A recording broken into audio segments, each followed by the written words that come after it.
પધારો આવતી 4 ફેબ્રુઆરીના દિવસે ખોલવાડ ખાતે નવનિધિ ઇન્ટરનેશનલ સ્કૂલ એમાં સવારે 7 વાગે આપણે સરસ મજાનો એક પ્રોગ્રામ રાખેલો છે. ધબકારની ધીંગામસ્તી જેવું નામ છે એવું જ કરવાના છીએ આપણે, એટલે કે ધબકારને વધારવાના છીએ, એટલે કે નાચવાના છીએ, ગાવાના છીએ, યોગા ગરબા કરવાના છીએ.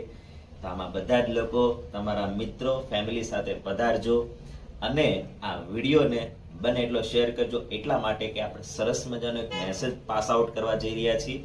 તે દિવસે 4 તારીખે ફેબ્રુઆરીના રોજ આ એક વર્લ્ડ કેન્સર ડે છે. એ દિવસની આપણે ઉજવણી કરવાના છીએ અને એક સરસ મજાનો સોશિયલ મેસેજ પાસ આઉટ કરવાના છીએ. તો આમાં તમે બધા સહભાગી થાવ એવી આશા સાથે નવનિધિ સ્કૂલ ખોલવડ ખાતે સુરતમાં આ પ્રોગ્રામ થઈ રહ્યો છે. તો બધા જ લોકો આ વિડીયોને શેર કરી દેજો ફટાફટથી.